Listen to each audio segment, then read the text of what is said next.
The very first personal development book I read was To Understand and Be Understood. That was about 16 years ago, and from then I've been a crazy reader. I've read hundreds of books in the last 16 years, and it might be good if I share with you the top 10 lessons I learned from those books. Change.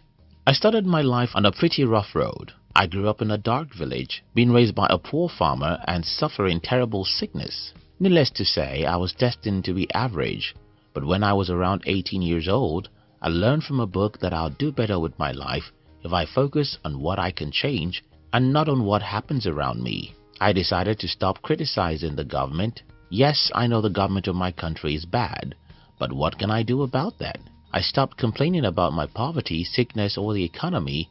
I focused on whatever I can do to improve my life and got busy doing just that. I couldn't change the economy, but I can learn how to build a business.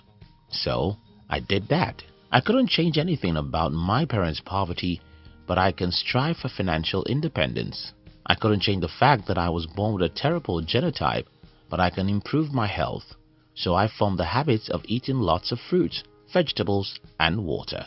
Most people in our world today focus on what they can't change, and that's the problem. You can't change what you can change. And the more you focus on what you can't change, the more excuses and complaints you'll have, and the less zeal you have to pursue what's important to your success in life. Positive thinking isn't a cliche. Most people think that there's a magic that happens when you're optimistic about life. No, let me show you how it happens. People who are optimistic believe they can change their lives, and because they have this belief, they try more things than others. And because they try more things, they make more mistakes, and since mistakes make you smarter, they become smarter. And then, when you become smarter, you become more successful. It's that simple. For instance, because I'm a positive thinker, I've tried many crazy things none of my friends or family members have ever tried, because I have taken much risks. I had also made more mistakes and become smarter. And when you are smarter than most people, it's natural that you'll succeed more than them. So, be optimistic about your future and you'll get more out of it. Humans are irrational. You, me, everyone, we hate to admit this, but studies after studies show that we're emotional beings. We don't think as deep as we want to make ourselves believe. And if you understand this, you'll be more conscious when you make decisions, because the more rational your decisions are, the better your life will be. Think about things we purchase. Think about the partners we married. Think about the most important decisions of our lives, and you'll see how irrational we are. If you know you're irrational, then you'll pause and think before you buy those new phones, clothes, or shoes. Do you really need them? Or you're just being deceived by the advertisers? We sell every day. Every human job is selling. The earlier anyone realizes this, the better it will be. If you realize that your primary job is selling, you'll learn how to do it better.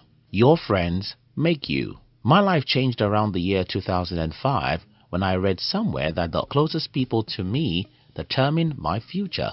I stopped hanging out with negative and pessimistic people, and that was one of the best decisions of my life. You don't have a life. The only life you have is the life you get from others around you, whether you accept it or not. You imitate and follow people all the time. Unconsciously, you're going in the direction of your closest friends, and that should make you worry about who you hang around. Some people will say, "Thank God I have no friends." Well, that is as worse as having bad friends, because then you'll be influenced by your social media field and the media. Your friends make you. So, choose your friends carefully. Difficult decisions lead to easy life. People who make difficult decisions end up having easy lives, when people who make easy decisions end up having difficult lives. It's that simple. You can't escape pains in life. If you run away from the pains of discipline, you'll get into the pains of regret. Story sells. An elder friend recently asked me to review his sales page. The first thing I looked for was a story, but there was none. I told him, "We need some stories in this copy." And it's that simple. If you sell anything including yourself, you must learn how to tell stories.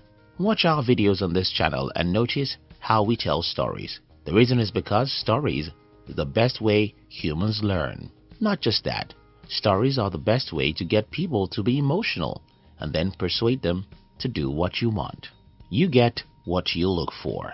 Since I was a boy, everywhere I go, I always hear people complaining about how bad my country is. As an adult, I decided to look for the opportunities in my country, and I found too many. Not easily, but definitely. Believe me, you see whatever you search for in life. Look for good people and you'll find them. Believe everyone is bad and you'll see enough bad people to convince you that you're right. Look for how bad your country is and you'll see a million evidences. Look for the opportunities and you'll find many. Time is the thing life is made up of. Some recent studies show that an average American now spends about 11 hours consuming media every day. That should concern every one of us because if we waste time, we are wasting our lives. You must respect time because time is life. Time is the only thing you can never regain, and so it's the most precious of all things. Magic doesn't happen in nature. Every meaningful thing you can point out today actually took many hours to make than you can ever imagine. If I ask you to guess how many hours it takes to make this video, for example, most people may think it's just an hour. But well, about 6 different people have to work on this video before you can see it. An average inventor had to spend decades alone in a laboratory before the world even knew he existed. An average entrepreneur wastes his first 10 years before you see his first cars. Things don't happen the way the TV makes them seem.